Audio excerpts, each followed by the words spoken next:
Well, that was cool.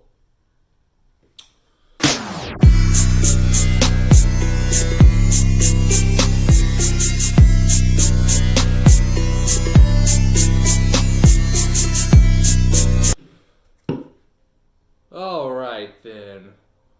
Uh, this is gonna be a longer video, probably, just because I'm gonna be talking about a subject that I absolutely love. Didn't know this moved when I breathe. Um, Outer space. Uh, when I was a little kid, and to this day, I love outer space. It is such a fascinating topic to think about, to ponder about. Um, and it's weird because I'll meet people that don't care about it. That don't. Okay, I wish my camera would stop changing colors. I know that's because it's focusing on me, but whatever. Outer space is fascinating. And the thing about it is, the more we learn about outer space, the more we learn about us and our planet. For example, see, it keeps going like from yellow to white. I don't know how that does that. But sorry, I digress. Outer space is fascinating. It truly is. For example, I'm gonna kind of just shoot off some topics here, some little facts and thoughts about those facts, and I'm sure a lot of you might know these facts already, but I'll try to reiterate just how crazy of facts they are. For example, this is a pretty simple one: the size, how big outer space is, the universe. Oh boy, the universe is huge. The observable universe, the light that has taken time to get to our eyeballs and our telescopes, it's about 93 billion light years across. Now keep in mind, a light year is the distance that it takes of the light, one of the fastest things in the universe, about 300 million meters per second. That's the distance it takes for light to travel in 1 year. 300 million meters per second. Now think about that for a second. That's fast as shit. Right? In the blink of an eye, light can travel around the entire Earth 7 times. But our nearest stellar neighbor, not the sun, the nearest star to our sun is Proxima Centauri. It is 4.2 light years away, which is a far distance. But given the size of the universe, it's practically right there next to us. Like if my thumb were the sun and this was the other star, it's like that. They are so close to each other. It takes light 4 years to travel from that star to our eyeballs. Think about 4 years ago. What were you doing 4 years ago? Yeah, that's when the light left that star and just hit us. And now the camera's all white again. That's how long it's been. 4 years. Right? Now take that. Right? Take that into consideration. 93 billion light years. That is the observable, and that's the observable universe. What light has reached to us so far. There is other universe outside the observable universe that we just cannot see yet. So, how big is the universe? We do not know.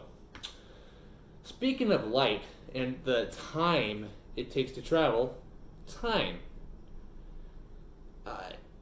Looking up at the stars at night, when you look up at the stars, you are looking into a time machine. You are. It takes light so long to get to us. I would bet money half of the stars that you're looking at probably aren't even there anymore. Because millions of years ago, that light started from that star, traveled through the universe into your eye, or into a telescope, whichever one. That blows my mind. Some of those stars have already gone supernova and are now just nebula, or they've collapsed into black holes, or they've become white dwarfs, and we don't know it. We're seeing stars, ghosts. We're seeing ghosts of stars, if anything. Seriously, if you were 65 million years from Earth and you had a telescope powerful enough to look at the surface of Earth, you would see dinosaurs. Just to give you an idea of what I'm talking about here. Which kind of proves a point. Time is relative. Time is relative. It's, for example, what we call time, like seconds, minutes, hours, that's all based on our orbit of the sun and the planet's rotation. Seriously, other planets, they have a different scale of time. Like, you could say, for example, I think Saturn, oh man, I could totally be wrong on this. I want to say Saturn takes like anywhere between 40 and 100. I know that's a big estimate, but that's just because I don't know the fact off the top of my head right now. It can take like between 40 and 100 Earth years to orbit the sun. If you were born on Saturn, 1 year on Saturn, of a Saturn year, you'd be between 40 and 80 years old. Earth years old. It's crazy. So, that's one of the things I think about. Life out there in the universe, well, we can't see it yet. All these planets, all these exoplanets that we keep finding, we don't really see a lot going on. And that's because they're thousands and thousands of light years away. There might be civilizations out there, but the light is just now leaving it, and it's going to be another few thousand years before we even pick up on a hint of life on another planet. Oh my lord. Shit's blowing my mind right now. I mean, and again, that just kind of shows how small we are, I guess, as a not as a species, but as a planet. We are so inconceivably small compared to the rest of the universe. It's almost as if we don't exist. I mean, we are so small. We are. And another thing I've always thought was kind of cool, black holes. Now, I'm sure we all know what a black hole is. Basically, it's a singularity. You take all the mass of a giant, usually red giant, super red giant, hyper giants, blue giants, all different kinds of giant stars out there. Our sun is a white dwarf star. Just so you guys know. Our star is so small. It is. In fact, the point of my finger right here, right? I mean, and not even the point, like the very, very tippy point of my finger right here in the middle of the screen, the rest of this screen outline doesn't even begin to tell you, compared in size, just how much bigger stars are out there. Our star is puny and tiny and pathetic compared to other stars. For example, Betelgeuse. That's a star out there. If you were to put Betelgeuse where our star is right now, we'd be gone. The star would reach that far out into Earth's orbit and would take out Earth. That's how big of a star it is. And there are stars bigger than that. VY Canis Majoris, I believe, probably one of the biggest stars we've ever found. It is...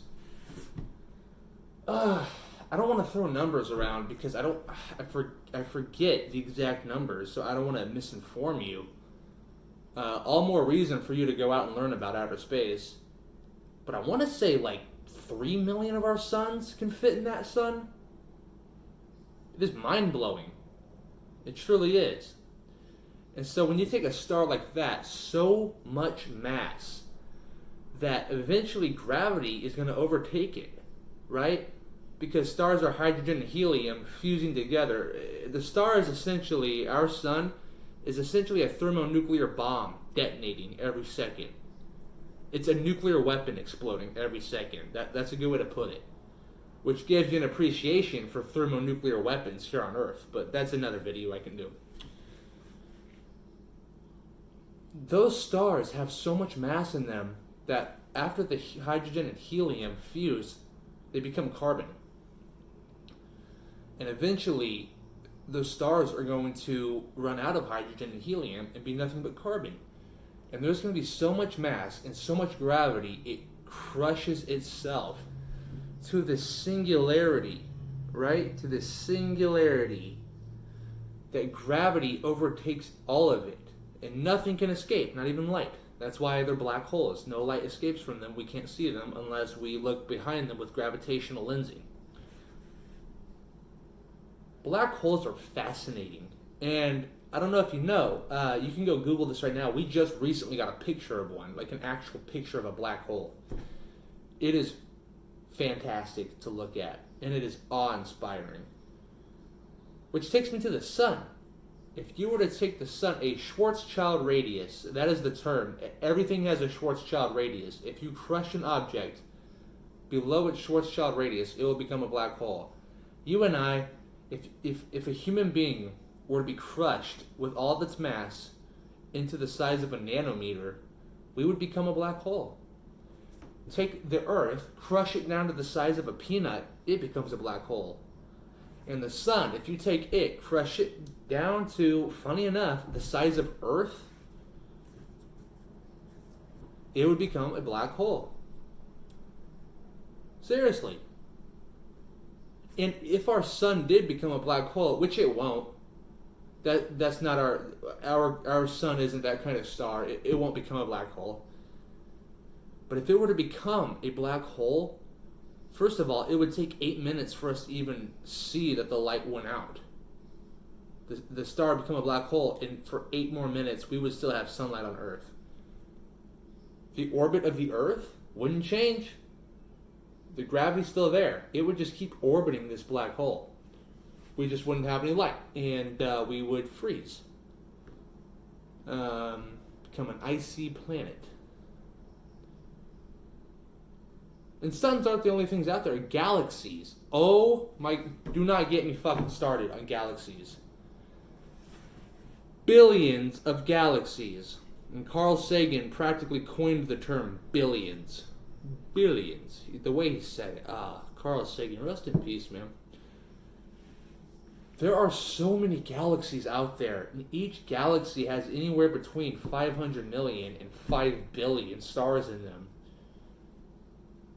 This whole concept of, because people like to say aliens aren't real. Really? Really? I'm sorry. I don't fall for that. I do not believe that. I do not believe that we are alone in the universe. And galaxies eat each other. Sagittarius A is a supermassive black hole in the middle of the Milky Way. It's eating the entire galaxy right now as we speak. And galaxies eat each other. In fact, Andromeda is a galaxy hurtling towards us at, I believe, 250-ish kilometers a second. It's pretty fast. For a whole galaxy to be going that fast, that is some momentum. In some odd billion years, our galaxies are going to collide. And we're going to see a crazy... I mean, if the human species is still around, I have no idea what's going to go on with the human species. We might be extinct by then. But we will get a light show like nothing else in the future. And it'll become Milkdromeda. That's the term they've come up with. And if the human species is still around by then, I highly doubt English will exist. Something tells me a whole new language is going to take over. And, excuse me. And, it'll probably be called something else. But the fact that we can think about this shit right now, mind. It's almost psychedelic in a way. It's trippy as shit to think about. I don't know. Every time I think about outer space, I can't help but have my mind blown. And if you're one of those people that someone mentions something about outer space and they go and you go, whatever, it's outer space. That's boring. Something is wrong with you. You need to be checked into a psychiatric ward. Something is wrong with you. We are stardust. Neil deGrasse Tyson. I love. There's a quote by him that I love, and it is, "We are stardust, harvesting starlight." And that's the truth. That's what we are. And if nothing in this video that I have said today has blown your mind, or does not make you want to go out and learn a little bit more about outer space, because it shows us who we are. We are simply the universe observing itself. That's what the human race is. That's what any life is. And if that doesn't blow your mind,